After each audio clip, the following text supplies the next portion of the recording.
stop. While Ivory would try to sleep in the van, Patrick would light matches and throw them over the seats at him. The rest of us would laugh while we choked on the muddy stink of Ivory's smoldering sleeping bag.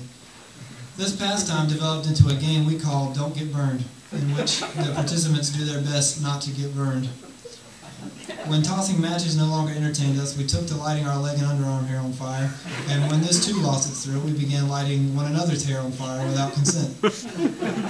Of course, this was to be short-lived. When our fascination with fire was rekindled when Mike took Don't Get Burned to new heights and began lighting his shirts on fire while he was still wearing them. He'd start by lighting a small section at the bottom of his shirt, and predictably he'd be engulfed in flames within moments.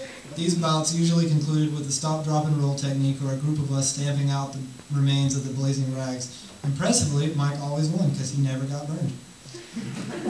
The most exciting backdrop for Don't Get Burned was the place of his birth, inside the van. While passing through a McDonald's drive-thru, Mike lit his shirt on fire, and as he screamed in terror, pleading for help, the rest of us holding his arms down to keep him from extinguishing the fire. Boy, was it a hoot. This, of course, is after we had grown tired of shooting one another with the Red Ryder BB gun. In our boredom, far too many sentences began with, "I'll shoot myself here, if you will." The here, of course, being just about any place imaginable on the human body short of the face. When we had shot ourselves at point-blank range on our thumbnails, the palms of our hands, our chests, backs, and legs, our behinds, the webbing between our toes, our ankles, and even behind our ears, we got bored. We played cards and bet BB gun shots instead of money. We played games of Uno where the first person out got to shoot the last person in. On a side note, too, the Uno cards that we had were Simpsons Uno cards, and we made a rule that when you put down a card, you had to try to do an impression of the character that you were doing. And for some reason, all of Ivory's impressions sounded like Mexican, basically. No matter what they were, Krusty the Clown or Bart, they were all Mexican. We cracked the windshield of our van from the inside with BB gun blasts. All this is said, of course, to illustrate a point. The point being that madness is entirely relative and perhaps comes and goes in frequent or infrequent bouts. One moment you're just traveling, and the next you're making a plastic bottle your restroom, and soon after that you're learning it is impossible to use the restroom out of the back door of a moving van without having it all blow back onto you. The madness grows like a bubble, trapping the infected inside so that the uninfected can watch it all happen.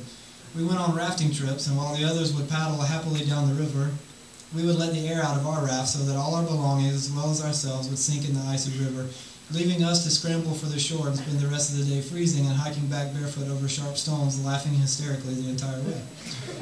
We all pitch in to cram ourselves into a small photo booth, take what is certainly an amusing photo, and then we grab it and tear it apart as soon as it drops out of the machine so we can't enjoy it. We buy a dozen donuts to satisfy a long gestating Krispy Kreme craving, and then throw them from the moving van before anyone can have a single donut. In desperation and hunger, I spend my last bit of change to buy a Pop-Tart off Mike, but before I can take the first bite, Ivory snatches it from my hands, crams the entire pastry into his mouth, and opens the van window and spits the pulpy mess out onto the street. I want to be angry, but I can't stop laughing. This is madness. Or is madness the doorway through which we enter into freedom? Freedom might not specifically entail the game of Don't Get Burned or destroying one's dinner on purpose, but such a flagrant disregard for creature comforts and our ideas of order help us to let go of that which does not matter in order to make more room for that which truly does. Certainly, embracing pain and recklessness so thoroughly, or the destruction of one's money or material possessions, isn't at all necessary, but does work to eliminate the fear of pain and poverty. Eventually, that which truly matters might be all that is left in our minds before our lives bring us to a point when all that truly matters is literally all that we have, creating a convenient segue from madness to wisdom.